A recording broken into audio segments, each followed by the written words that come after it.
Nagising siya sa malamig na simento, basang-basang damit at masakitang ulo na parang pinukpok ng martilyo.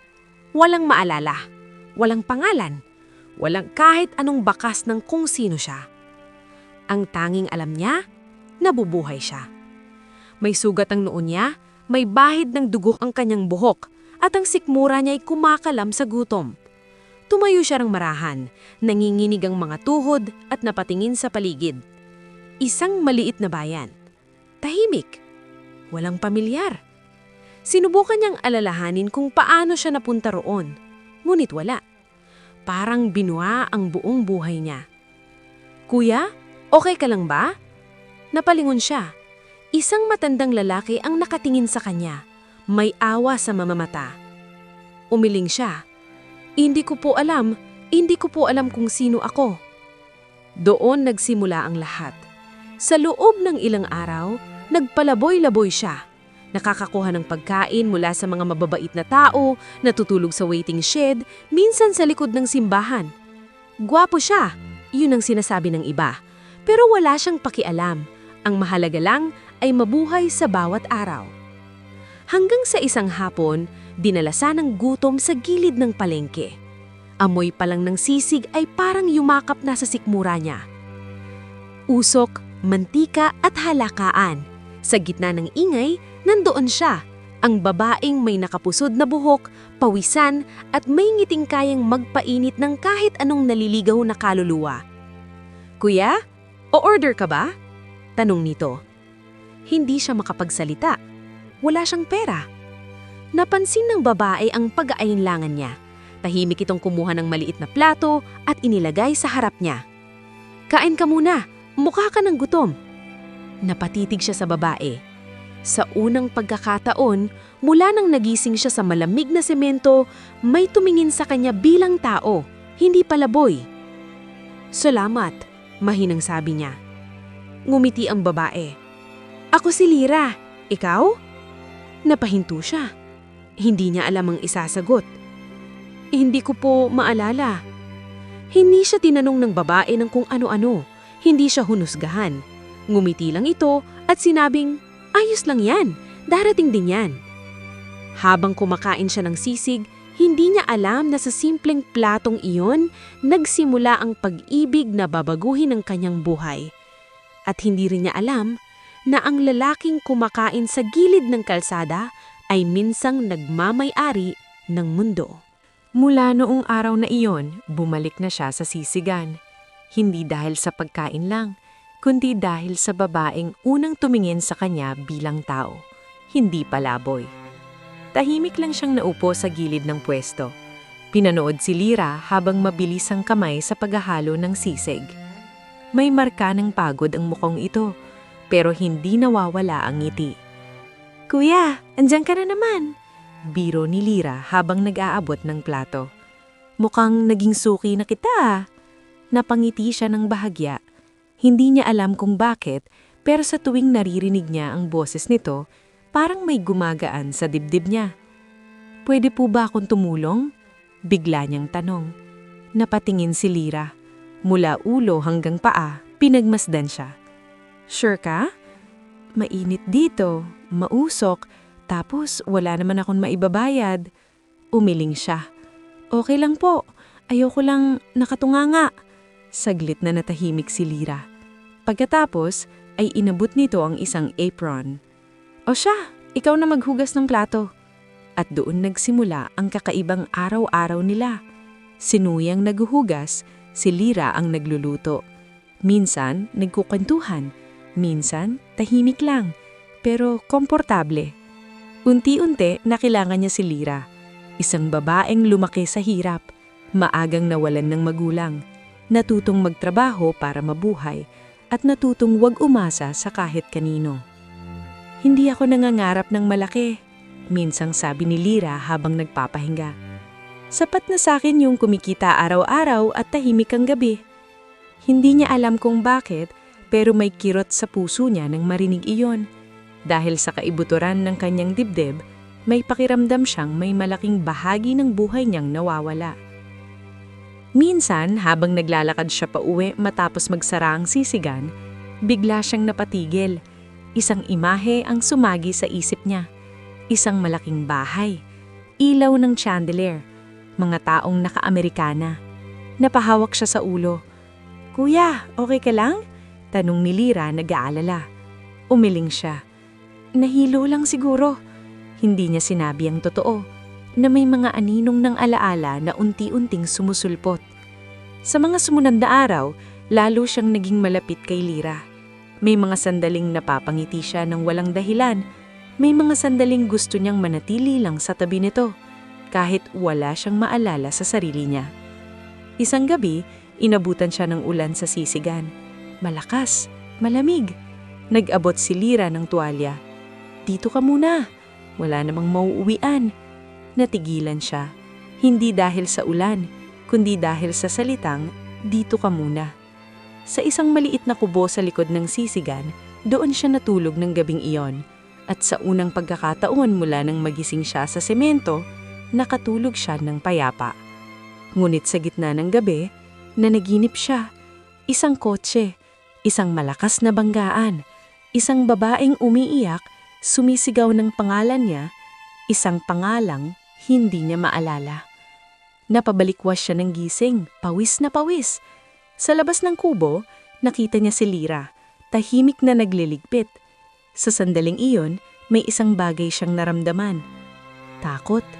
Takot na kapag dumating ang araw na maalala niya ang lahat, baka mawala rin ang babaeng ito sa kanyang tabi. Mula nung gabing pinatuloy siya ni Lyra sa likod ng sisigan, may nagbago.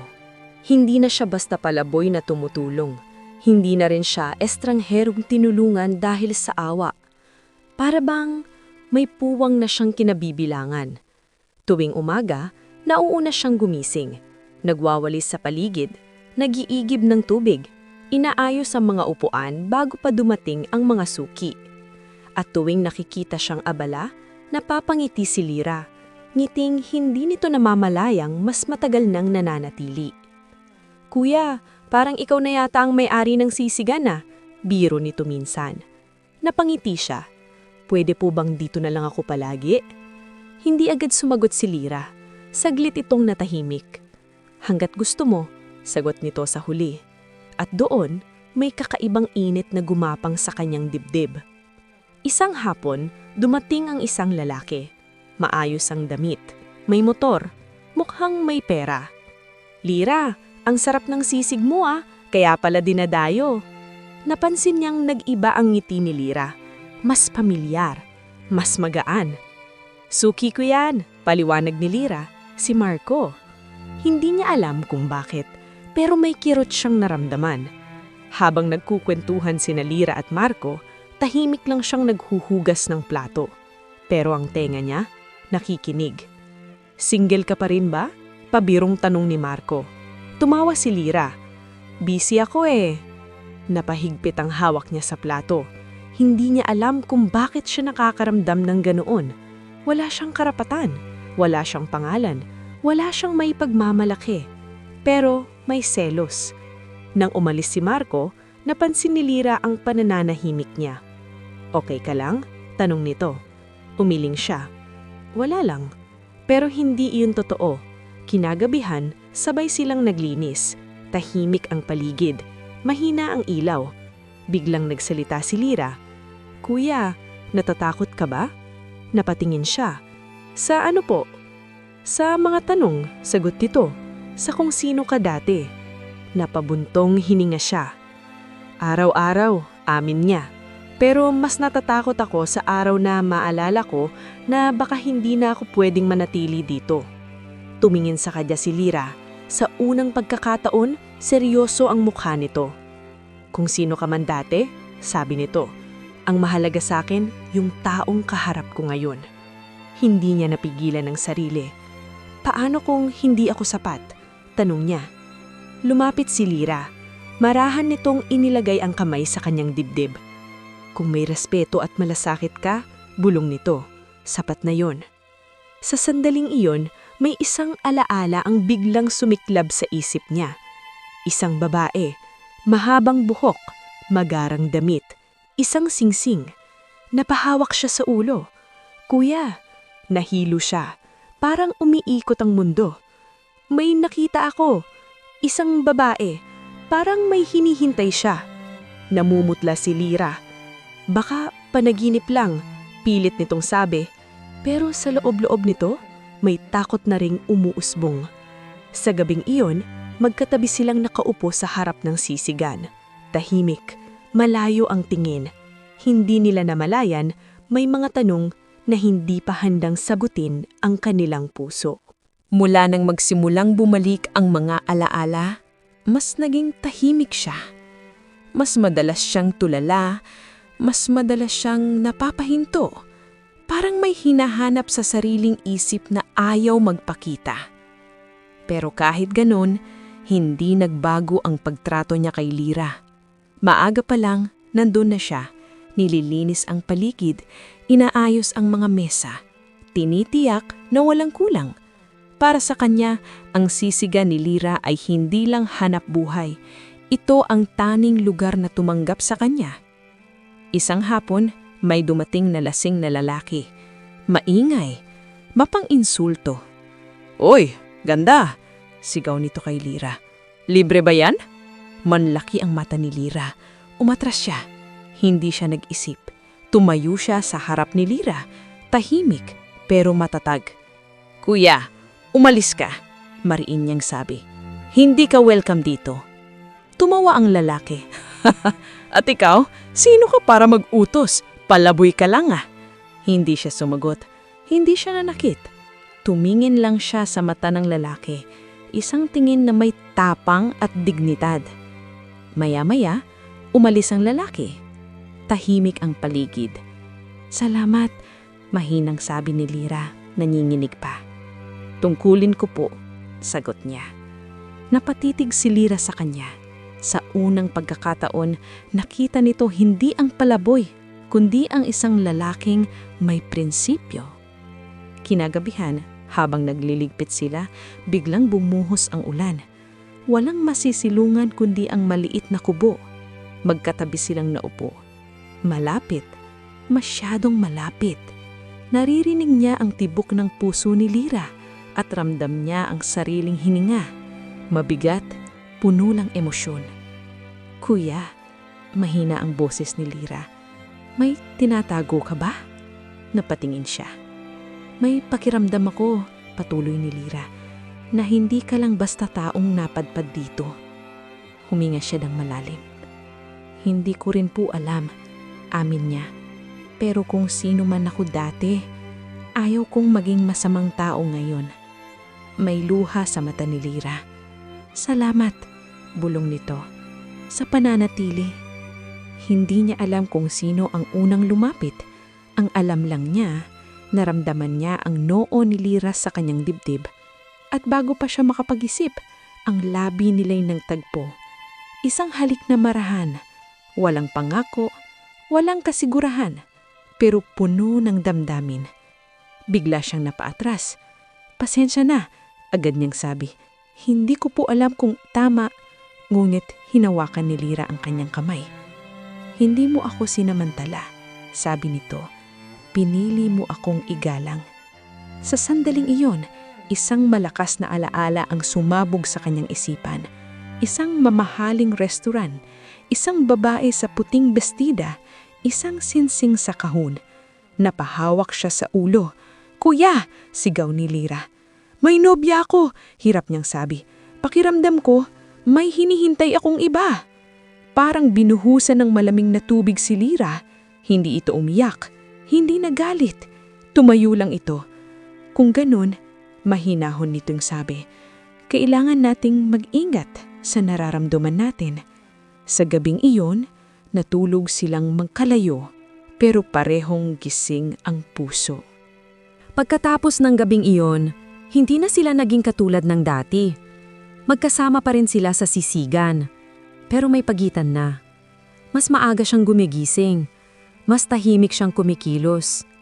At mas iniiwasan niyang magtagal sa tabi ni Lyra. Hindi dahil sa ayaw niya, kundi dahil natatakot siyang masaktan ito. Napansin iyon ni Lyra. Hindi man nito sinasabi, ramdam nito ang unti-unting paglayo. "Kuya?" Minsang tawag ni Lira habang naghihiwa ng sibuyas. May problema ba? Umiling siya. Wala po. Pero pareho nilang alam. Mayroon. Tuming gabi, dumadalas ang panaginip niya. Isang opisina, isang malaking mesa, mga taong yumuyuko sa kanya. Isang babae, maganda, elegante, hawak ang kamay niya. Babaling ka, di ba? Bulong ng babae sa panaginip. Nagigising siyang pawis na pawis. At tuwing makikita niya si Lira sa umaga, mas lalo siyang nahihirapan. Isang araw, dumating si Marco muli. Mas masigla, mas pamilyar. Lira, sabi nito, may balak ka ba sa Sabado? Natahimik siya habang naghuhugas ng plato. Busy ako, sagot ni Lira. Sayang, sabi ni Marco. Akala ko pa naman, hindi na niya narinig ang kasunod. May kirot na naman sa dibdib niya. Pero sa halip na magsalita, lalo siyang umatras. Kinagabihan habang nagliligpit sila, bigla siyang huminto. Lira, mahinang niyang sabi, baka mas mabuting lumayo muna ako. Nanlaki ang mata ni Lira. Bakit? Huminga siya ng malalim. Hindi ko po alam kung sino ako, amin niya. At ayokong masaktan ka kapag dumating ang araw na maalala ko na ang lahat. Tahimik si Lira, matagal. Akala ko, mahinang sabi nito, kahit ngayon lang, pipiliin mo akong manatili. Masakit ang bawat salita. Pasensya na, bulong niya. Hindi pa ako handa. Tumalikod siya. Sa gabing iyon, bumalik siya sa waiting shed. Malamig, tahimik, walang amoy ng sisig, walang boses ni Lira. Habang nakahiga siya sa bangko, isang lalaki ang biglang tumigil sa harap niya. Nakakot, maayos ang ayos. Sir? Sabi nito, nag-aalangan. Matagal na po namin kayong hinahanap. Napaupo siya. Kilala mo ako? Tanong niya. Tumanggo ang lalaki. Ang pangalan niyo po ay... Bago pa nito mabanggit, biglang sumakit ang ulo niya. Isang malakas na ilaw, isang banggaan, isang sigaw, isang pangalang ang sumabog sa kanyang isipan. Isang pangalang hindi kayang burahin ng alaala. Nakatayo ang lalaki sa harap niya. Maayos ang suot, hindi taga rito, at malinaw, may hinahanap. Sir, ulit ng lalaki, kayo po ang nawawalang tagapagmana ng Velasquez Holdings. Nanlaki ang kanyang mga mata. Hindi, nagkakamali ka, mahinang sabi niya. Wala akong... Ang pangalan niyo po ay Adrian Velasquez, putol ng lalaki. Isang bilyonaryong negosyante at mahigit 6 na buwan na po kayong hinahanap. Parang bumigay ang kanyang mga tuhod. Adrian Velasquez. Sa sandaling iyon, parang binuksan ng isang pinto sa kanyang isipan. Isang opisina sa itaas ng gusali, mga taong tumatawag sa kanyang Sir Adrian. Isang babaeng nakaputing bestida, may luha sa mata. Napahawag siya sa ulo. Tumigil ka! Sigaw niya. Hindi ko kailangan yan! Tahimik ang lalaki. May nobya po kayo. Malapot na po kayong ikasal. Parang sinaksak ang puso niya. Nobya. Kasal. Lira. Sa isip niya, biglang lumitaw ang mukha ng babaeng nagtitinda ng sisig. Simple, totoo, at hindi humingi ng kahit anong mula sa kanya. Nasaan ako? Tanong niya, nanginginig ang boses. Nasaan ako nang nangyari ang aksidente? Pauwi po kayo galing airport, sagot ng lalaki. May meeting po sana kayo para sa kasal. Isang malalim na buntong hininga. Bigyan mo ako ng oras, pakiusap niya.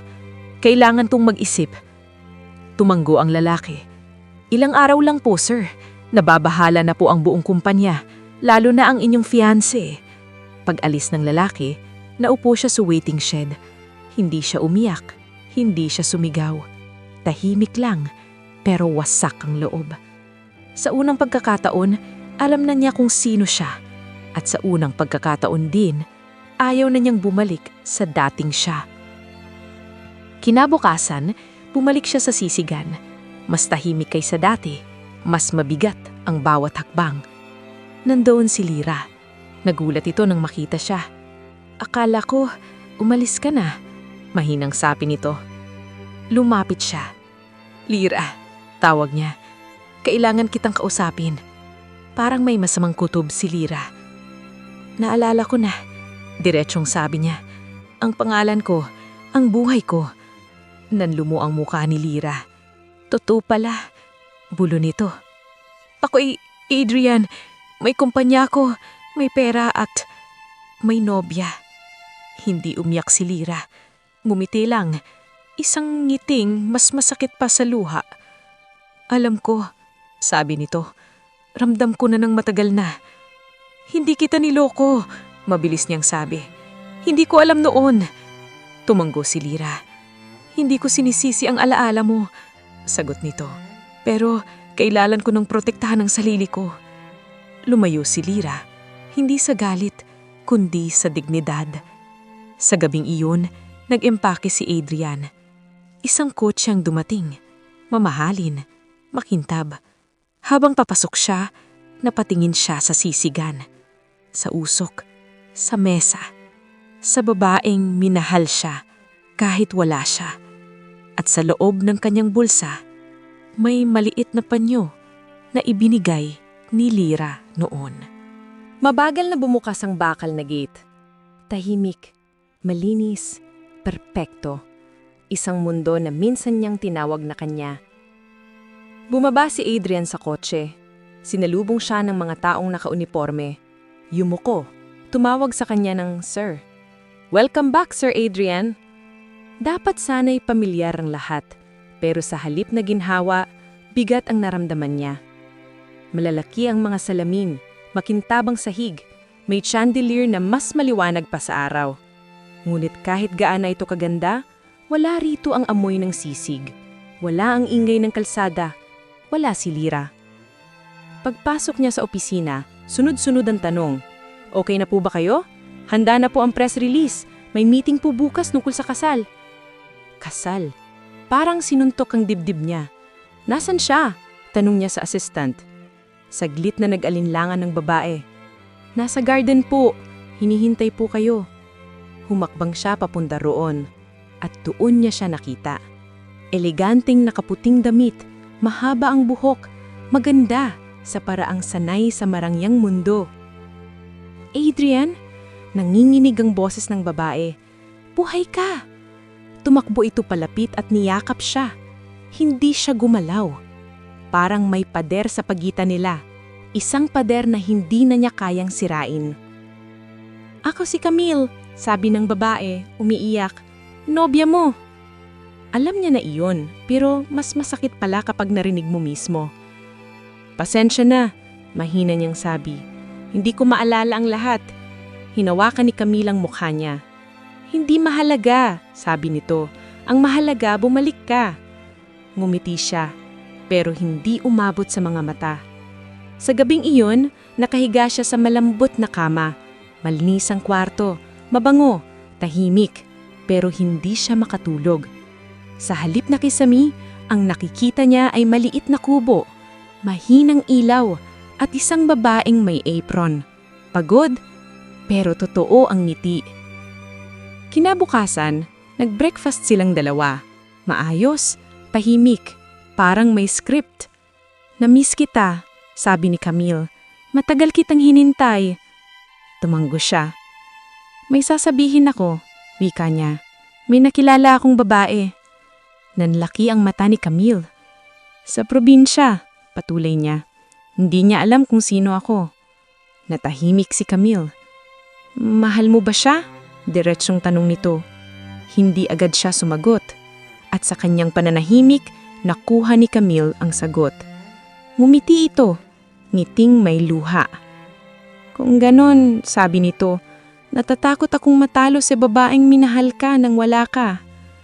Sa sandaling iyon, nauunawaan ni Adrian ang mundo ng yaman ay kayang ibigay ang lahat, maliban sa kapayapaan ng puso. Lumipas sa mga araw sa mansyon na parang nakaloop. Pare-parehong umaga, pare-parehong ngiti, pare-parehong tanong tungkol sa kasal. At sa bawat araw na lumilipas, mas lalo niyang nararamdaman ang kawalan. Nakatayo si Adrian sa harap ng salamin, naka-Amerikana, Maayos ang ayos, mukha siyang handa. Pero sa loob, wasak.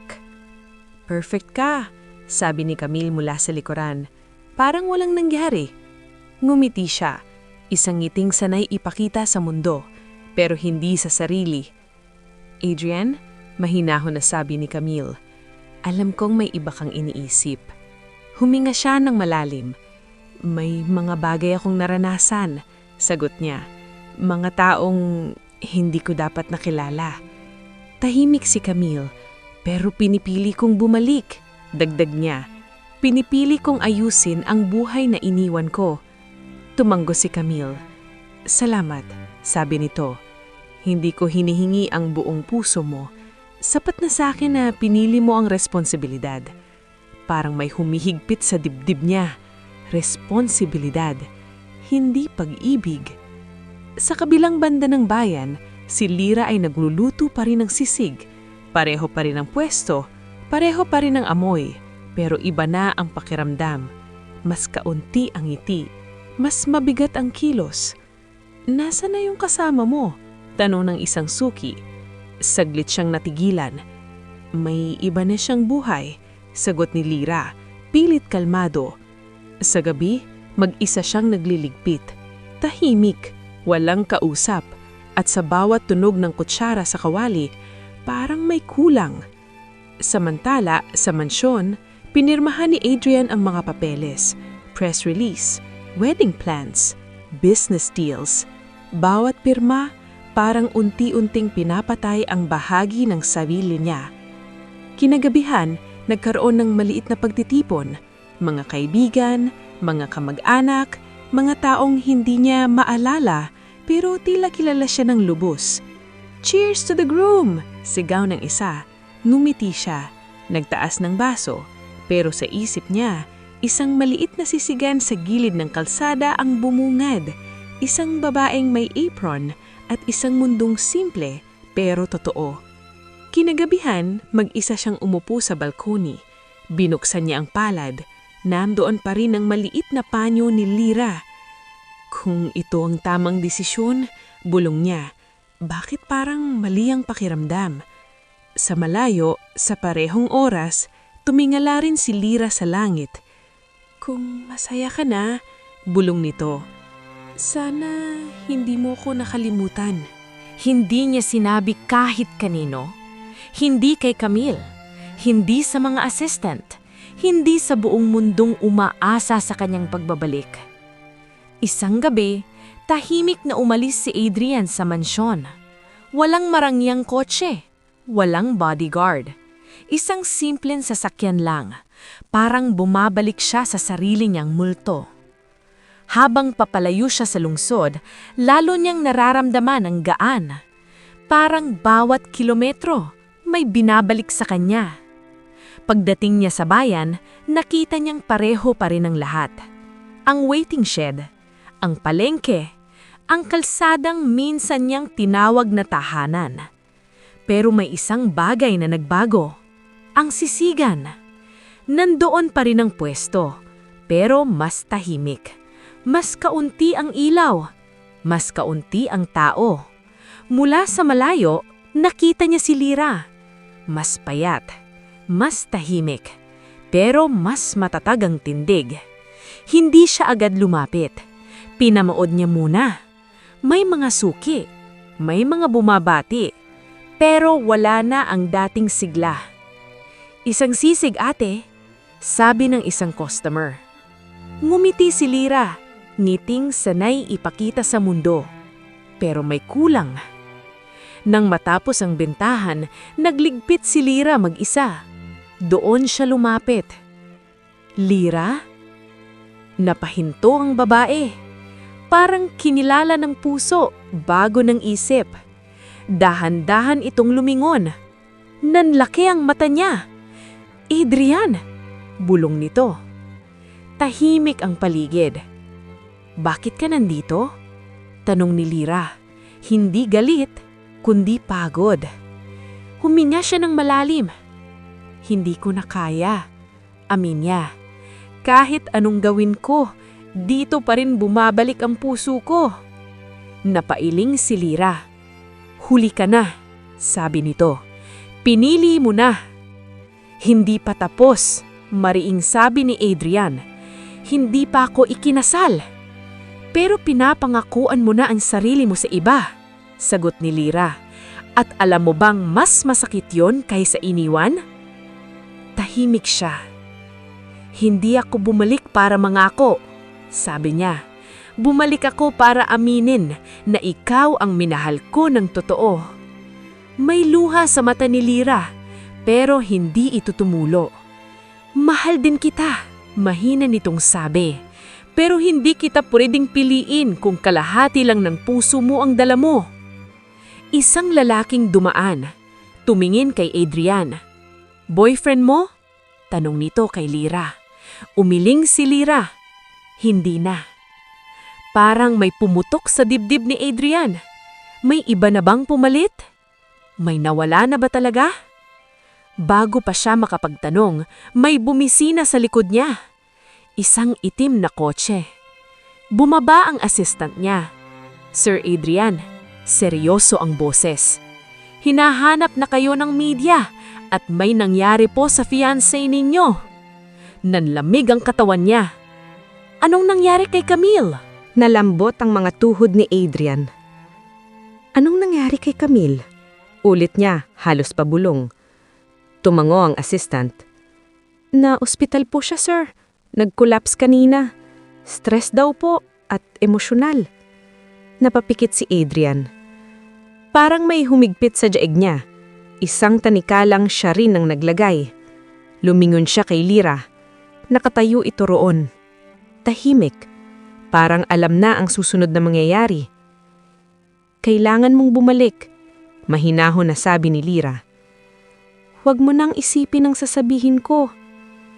Hindi ko gustong iwan ka na naman," hirap niyang sabi. Ngumiti si Lyra. Isang ngiting puno ng pait, pero walang galit.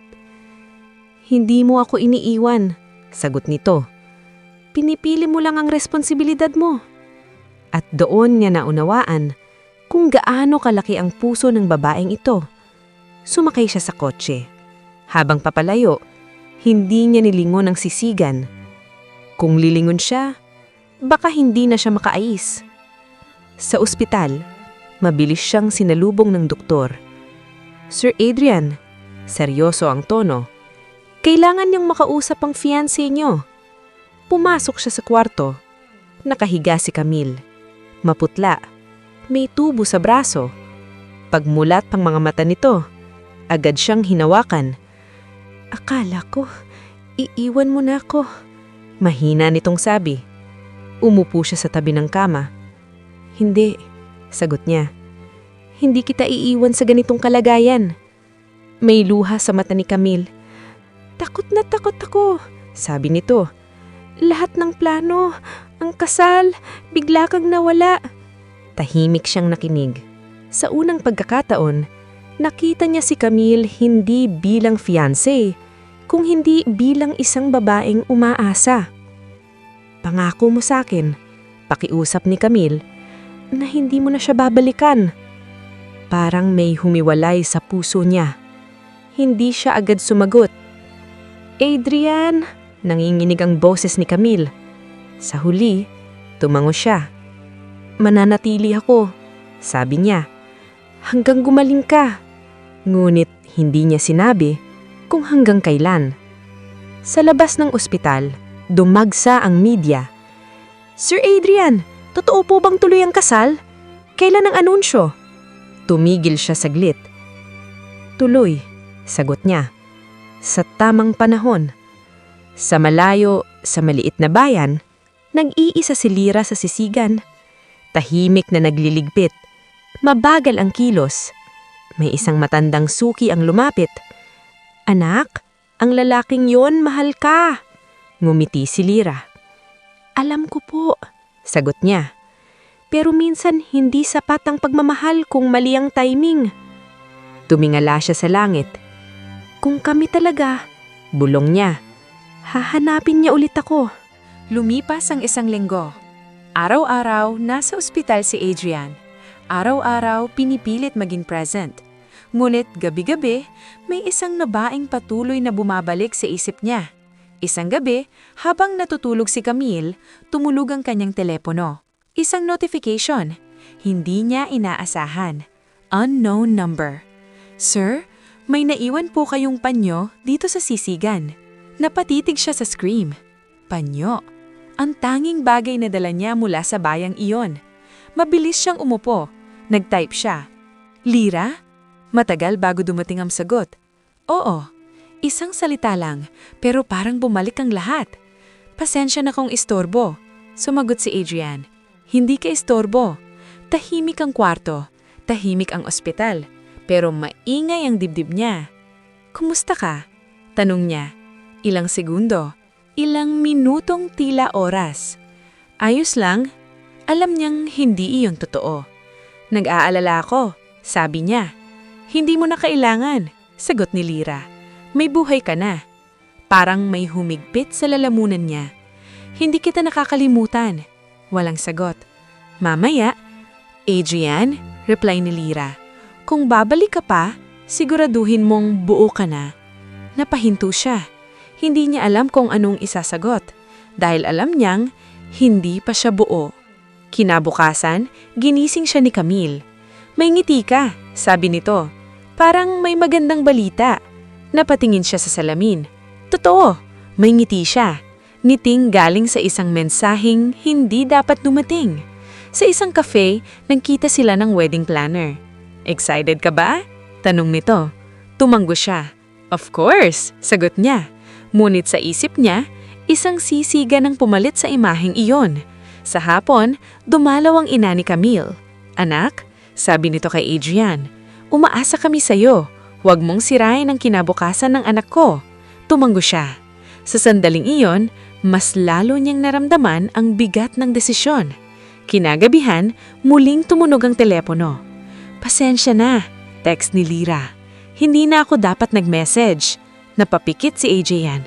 Huwag kang humingi ng tawad, reply niya. Ako ang dapat. Sa sisigan, nakaupo si Lira mag-isa. Tinitigtigan ang panyo sa kanyang kamay. Hanggang dito na lang, bulong niya sa sarili.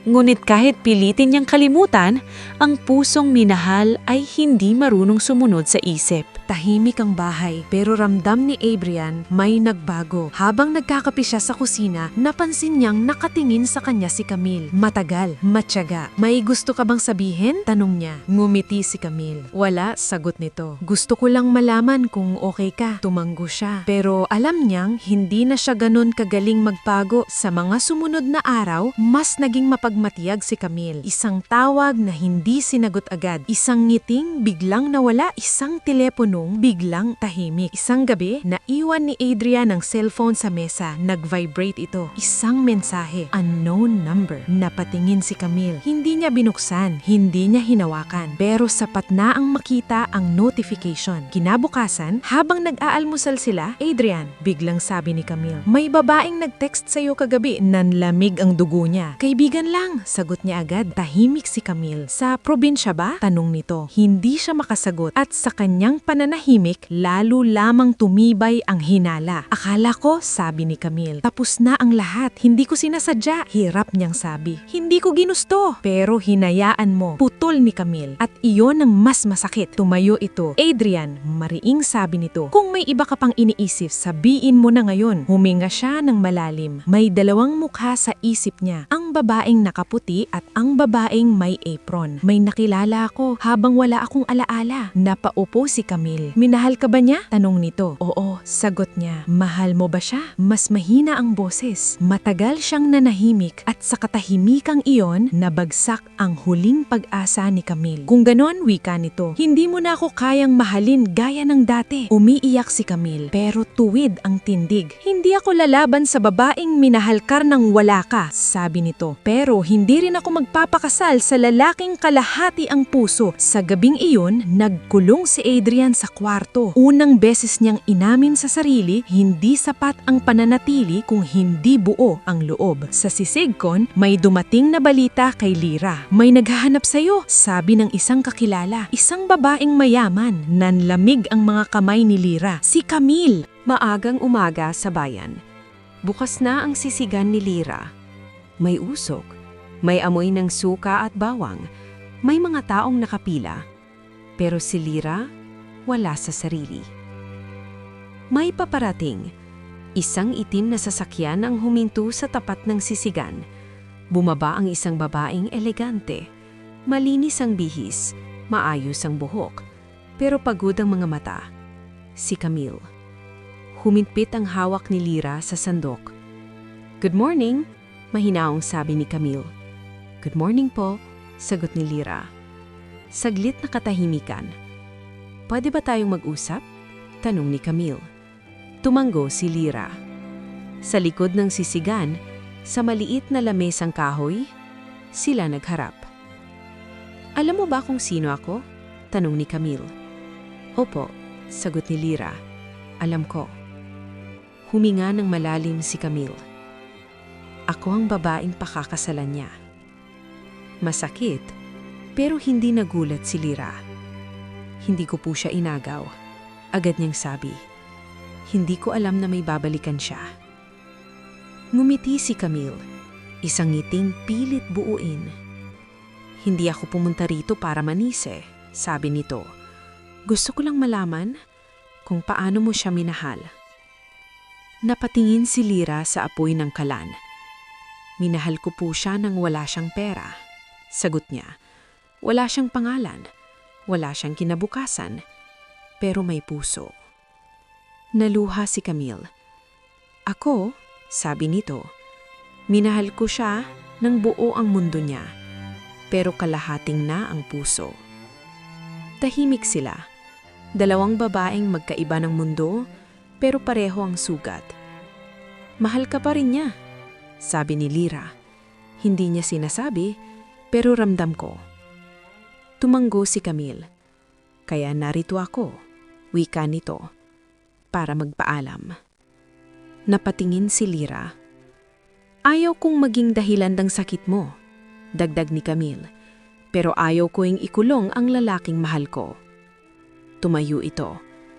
"Kung sakaling piliin ka niya," sabi ni Camille, "alagaan mo siya. Dahil mahal ko pa rin siya, kahit hindi na para sa akin." Umalis si Camille nang walang lingon. Si Lira naiwan sa usok ng sisig at luha. Kinagabihan, dumating si Adrian sa bayan. Nakaupo si Lira sa harap ng sisigan. "Dumating siya," sabi ni Lira, "ang nobya mo." Nanlamig si Adrian. "Ano ang sinabi niya?" tanong niya. Ngumiti si Lira, ngiting puno ng sakit. "Na mahal ka pa rin niya," sagot ni Lira, "at kaya kitang pakawalan." Napailing si Adrian.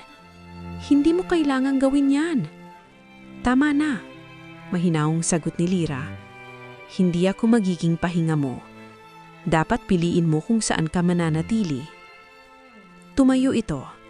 Sa unang pagkakataon, siya ang naiwan. Mag-isa si Adrian. Nakatayo siya sa gitna ng bayan. Walang guard, walang mamahaling sasakyan, walang taong nagsasabing kung ano ang dapat niyang gawin. Sa unang pagkakataon, matapos bumalik ang kanyang alaala, pinili niyang maglakad. Dumaan siya sa mga lugar na minsan niyang tinawanan, sa bangkong tinulugan niya, sa tindahang minsan ay binigyan siya ng libreng kanin. Doon niya napagtanto, noong wala siyang pera, marami siyang natutunan. Pero noong bumalik ang lahat, nawalan siya ng tapang. Sa ospital sa Maynila, abala ang lahat sa paghahanda ng kasal. Mga bulaklak, mga bisita, mga pangakong paulit-ulit lang. Umupo si Camille sa harap ng salamin, tinitigan ng sarili. Hindi siya umiiyak. "Hindi pala sapat ang mahal mo," bulong niya. "Kailangan ding sigurado ka." Tinanggal niya ang singsing, inilapag sa mesa. Hindi dahil galit siya, kundi dahil mahal niya ang sarili niya. Samantala, sa bayan, bumalik si Adrian sa sisigan. Sarado, may karatulang nakapaskil. Sarado muna, may hinahanap. Naupo siya sa bangketa. Doon niya nainamin sa sarili, Hindi niya hinahanap ang babaeng minahal siya bilang bilyonaryo. Hinahanap niya ang babaeng minahal siya bilang wala. Lumipas ang mga araw, hindi umuwi si Adrian sa Maynila. Hindi rin siya bumalik agad kay Lyra. Pinili niyang ayusin muna ang sarili. Nag-donate siya ng lihim sa bayan. Nagpagawa ng maliit na klinika. Nagbigay ng trabaho, pero hindi ipinakilalang pangalan. Isang araw, may narinig siyang balita. Umalis daw si Lyra sa bayan. Iniwan ng sisigan. May tinupad na pangarap, ang mag-aral ng culinary sa Maynila. Napangiti si Adrian. Masakit, pero tama. Hindi lahat ng minamahal mo para manatili. Minsan, para silang ulan. Dumarating para buhayin ka, pero hindi para angkinin. Sa simbahan, mag-isang lumuhod si Adrian. Turuan mo akong pumili, bulong niya. Hindi yung madali, kundi yung tama. Sa labas ng simbahan, may batang pulubi ang lumapit. Kuya, sabi nito, ikaw po ba yung tumutulong dito? Ngumiti si Adrian. Hindi, sagot niya. Isa lang akong taong minsang naligaw, pero natutong bumalik. Maynila. Maaga ang gising ni Lyra. Suot ang simpleng uniforme, dala ang lumang bag, pero bago ang pangarap. Sa isang maliit na culinary school, pumila siya kasama ng iba pang estudyante. Walang nakakakilala sa kanya, walang nakakaalam ng nakaraan niya, at gusto niya iyon. Habang nagpuputol ng sibulas, pumatak ang luha niya. Hindi dahil sa anghang, kundi dahil sa alaala. Sa kabilang dako ng lusod, nakaupo si Adrian sa opisina ng kanyang kumpanya. Pero hindi siya ang CEO. Tinanggihan niya muna ang posisyon. Gusto kong matutong mamuhay bilang tao, sabi niya sa board, hindi bilang titulo. Nagulat ang lahat, ngunit sa unang pagkakataon, sigurado siya. Isang araw, may imbitasyon siyang natanggap. Culinary exhibit, Rising Chefs. Hindi niya alam kung bakit, pero pumunta siya. Sa isang maliit na stall, may nakasulat, Lyra Sisig, Reimagined. Nanlaki ang mata niya. Lumapit siya. Sa likod ng stall, isang pamilyar na ngiti. Mas matured, mas matatag. Si Lyra. Nagkatinginan sila. Walang nagsalita. Parang huminto ang mundo. Anong ginagawa mo rito? Mahinang tanong ni Adrian. Pinili ko ang sarili ko, sagot ni Lyra. Katulad mo. Ngumiti siya. Masarap pa rin ba ang sisig? Tanong niya, pilit nagbibiro. Titikman mo ba o titingin ka lang? Sagot ni Lyra. Tinawanan niya. Tinanggap ang maliit na plato. Isang subo. Isang alaala. Mas masarap, sabi ni Adrian, dahil may pangarap na. Nagkatinginan sila ulit, pero may pagitan. Hindi ako bumalik para bawiin ka, sabi ni Adrian. Bumalik ako para humingi ng tawad. Tumanggo si Lyra. Iyon lang ang kaya mong ialok na yon, sagot niya. At sapat na muna. Sa dulo ng exhibit, magkatabi silang naglakad, pero magkaibang direksyon. Bago tuluyang umalis si Lyra, lumingon siya. Adrian, tawag niya. Salamat sa pagbitaw. Ngumiti siya. Salamat sa pagtuturo kung paano mahalin. Isang umaga sa Maynila. Nakaupo si Camille sa loob ng simbahan. Hindi bilang nobya, kundi bilang isang babaeng handang magpaalam. Tahimik ang paligid. Walang bulaklak. Walang bisita. Walang kasal. Dumating si Adrian. Hindi siya nagulat. Salamat sa pagpunta, sabi ni Camille. Salamat sa pagpapatawag, sagot niya. Umupo sila sa magkatabing pew. Parang dati, pero hindi na pareho. Hindi na tayo ikakasal, diretsyong sabi ni Camille. Tumanggo si Adrian. Alam ko. Huminga siya ng malalim. Mahal pa rin kita, wika ni Camille. Pero hindi kita kayang mahalin habang naghihintay kung buo ka o hindi. Napayuko si Adrian. Tama ka, sabi niya. Hindi ako naging patas. Lumiti si Camille. Hindi kita sinisisi, sabi nito. Kung may tinuruan tayo sa isa't isa, iyon ay ang tapang na bumitaw.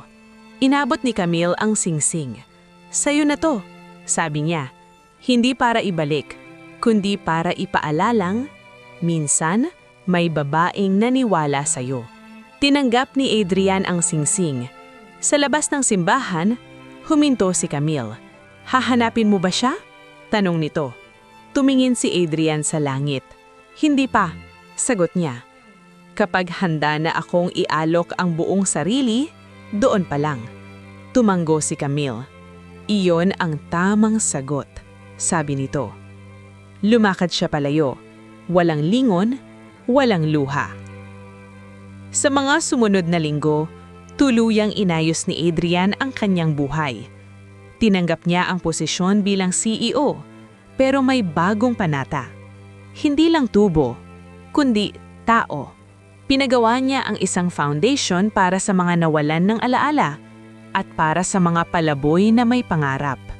Tinawag niya itong Project Lyra. Hindi bilang pag-angkin, kundi bilang pasasalamat.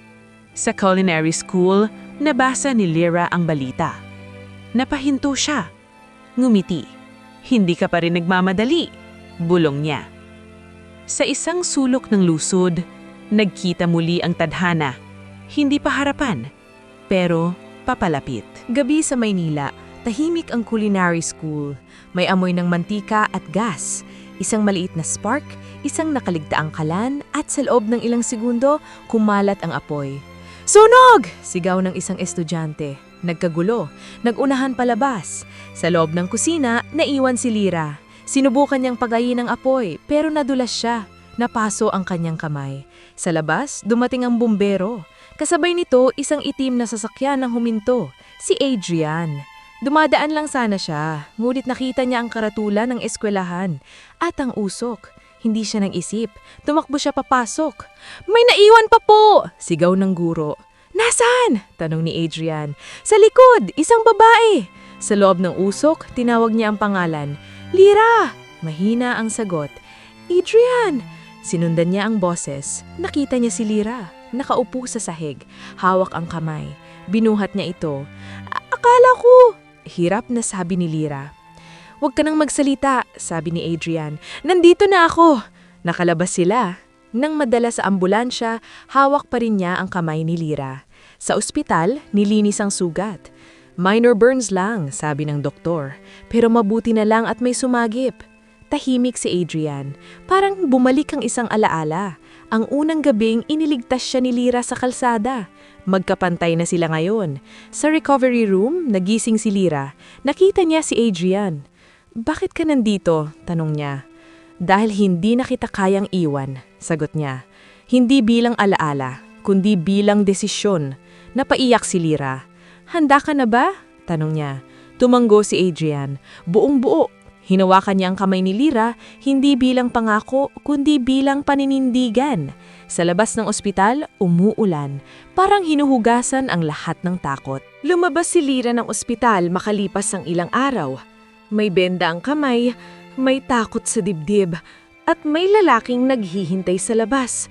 Si Adrian. Hindi siya lumapit agad. Hindi mo kailangan gawin to, sabi ni Lyra. Hindi dahil sa utang na loob. Ngumiti si Adrian. Heto ako dahil pinili kita. Sagot niya. Hindi dahil nailigtas kita, kundi dahil matagal mo na akong sinagip. Naglakad sila, hindi magkahawak kamay, pero magkatabi. Sa unang linggo, tinulungan ni Adrian si Lyra sa mga gastusin. Tumanggi si Lyra. Hindi ako proyekto, mariin niyang sabi. Tumanggo si Adrian. Kaya partnership ang gusto ko. Nagbukas sila ng maliit na pop-up stall. Sisig ni Lyra. Walang logo ng kumpanya. Walang publisidad. Pero may pila. May mga mata ring nagmamasid. Isang araw, may dumating na babae. Dating kasambahay ng pamilya ni Adrian. Alam mo ba kung sino ang lalaking yan? Tanong nito kay Lyra. Tumigil ang mundo ni Lyra. Alam ko, sagot niya. Pero mas kilala ko kung sino siya kapag wala. Umalis ang babae. May ngiti ng pangamba. Kinagabihan, kumalat ang balita.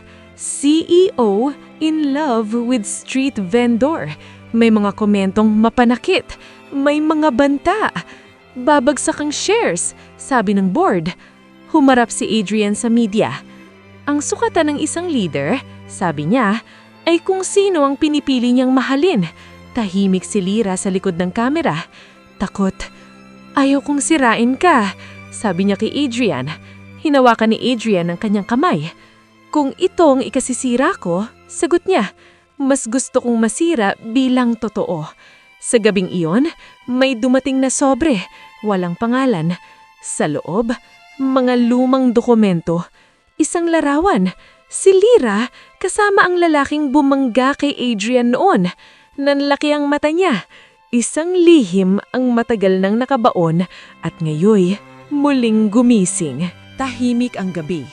Nakatitig si Lyra sa mga dokumentong nasa mesa. Nanginginig ang kanyang mga kamay. Larawan, petsa, ulat ng pulis, at isang pangalan. Rogelio Cruz, ang lalaking bumangga sa sasakyan ni Adrian. Hindi pwede, bulong niya. Dumating si Adrian. Napansin niya agad ang kulay ng mukha ni Lyra. Ano yan? Tanong niya. Hindi agad sumagot si Lyra. Sa halip, iniabot niya ang sobre. Binasa ni Adrian ang laman. Unti-unting bumigat ang kanyang paghinga. Kilala mo ba siya? Tanong niya.